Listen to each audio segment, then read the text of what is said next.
Je me suis longtemps cherché dans le flou, des rêves cachés un peu partout. Mais aujourd'hui je trace ma voie, avec le cœur, avec la foi. Un coach des voix, des volontés, des idées qu'on laisse éclater. C'est plus qu'un projet, c'est une flamme, un feu doux qui allume mon âme. Shape up, c'est mon moment. Je prends ma vie en main, je vais de l'avant. Mes talents brillent comme un diamant. Je trouve ma place, enfin maintenant. Shape up, j'ose y croire. Volontaire avec espoir. Chaque pas me rend plus fort. Je suis prêt à changer mon sort. Bienvenue dans Shape Up, le podcast qui t'aide à construire ton avenir et à te sentir au top. Moi, c'est Valérie de Saint-Ignon, coach et chef de projet pour Shape Up. Ici, on est là pour te filer des astuces béton, des exercices fun et des réflexions qui claquent pour t'aider à mieux te connaître, à mieux communiquer, mais surtout à mieux te projeter.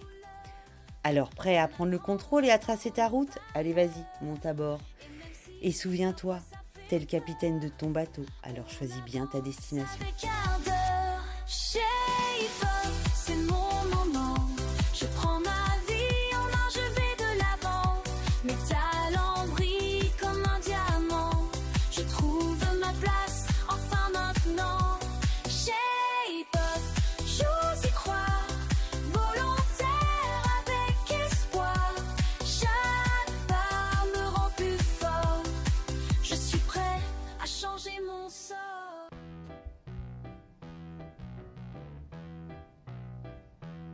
Hé, toi qui m'écoutes avec tes écouteurs vissés dans les oreilles, aujourd'hui je vais te parler non pas de la dernière série de Netflix ou d'une app magique qui va réviser les cours à ta place. Bon, pendant que tu dors, ok, c'est dommage, mais ça sera pour plus tard. Non, je vais te parler d'un truc encore plus puissant, une espèce de super pouvoir à la portée de tout le monde, c'est l'engagement citoyen. Oh là, si je commence à te perdre. Et là, j'entends déjà ton cerveau dire « Ça veut dire quoi ce mot chelou ?» Promis, je vais t'expliquer. Tu vas voir.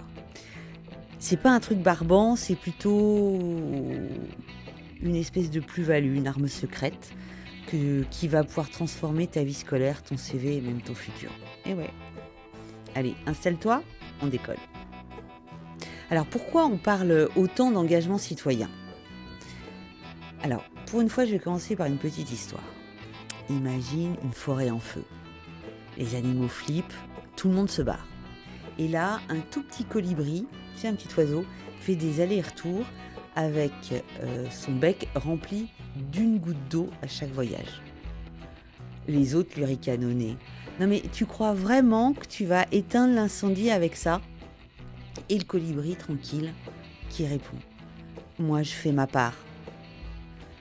La morale de cette histoire, c'est que tu n'as pas besoin d'être président, influenceur ou milliardaire pour changer quelque chose. Tu commences petit, tu fais ta part. Et surtout, ça t'apprend des trucs de dingue. L'organisation, travail en équipe, communication, gestion de projet. Alors, tu veux un exemple concret ? Si tu organises juste une collecte pour ton lycée, bam, tu as déjà fait la logistique, de la com, de la gestion d'équipe. Et ça, crois-moi, les recruteurs et les écoles adorent. Alors aujourd'hui, il suffit plus d'avoir juste une bonne note pour avancer dans la vie scolaire ou professionnelle. Les écoles post-bac, que ce soit une université, une école de commerce, une école d'ingénieur ou autre, veulent des profils complets. Alors, profil complet, ça veut dire quoi ? Ça veut dire qu'elles cherchent des jeunes qui savent apprendre, mais aussi agir, comme le colibri. Elles adorent lire dans un dossier ou dans une lettre de motivation que tu t'es investi dans un projet. Les projets, ça peut être, comme on en a parlé, bénévolat, association sportive, action solidaire, projet culturel, engagement écologique ou autre. Pourquoi ? Parce que ça montre que 1, tu n'es pas juste dans ta bulle, tu t'intéresses aux autres, tu t'intéresses au monde. 2, tu prends des initiatives, tu n'attends pas qu'on te dise quoi faire. 3, tu développes des compétences transversales. Bah oui, on en a parlé, organisation de projets citoyens, c'est de la gestion de planning, de la communication, de la créativité et d'autres compétences. Et 4, tu as de l'endurance. Alors, je vais insister un petit peu sur l'endurance parce que tenir un engagement, ça prouve que tu sais aller au bout des choses. Et tu sais quoi ? Ça fait briller ton dossier plus qu'un 14 en philo ou en maths. Parce qu'un 14, ils en ont vu 200 dans les dossiers. Mais un projet citoyen bien raconté, ils en voient beaucoup moins. Et c'est pareil pour les recruteurs. Quand tu passeras ton premier entretien ou un entretien de motivation pour une école, on te demandera pas seulement « tu as eu combien en anglais au bac ?» On va te demander aussi, et surtout, raconte-moi une expérience où tu as pris une initiative, où tu as travaillé en équipe. Et là, si tu peux sortir ton petit projet Colibri du chapeau, tu marques des points directs. Bref, les actions citoyennes, c'est pas juste être gentil, c'est aussi ton meilleur booster pour ton avenir.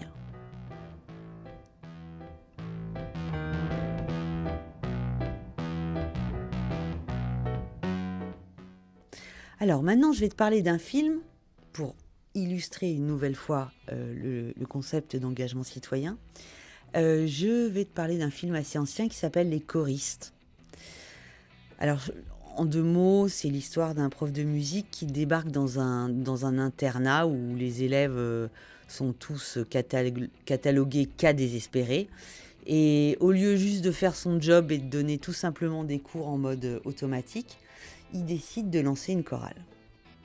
Et bien évidemment, le résultat, les élèves se découvrent des talents, reprennent confiance et apprennent à travailler ensemble.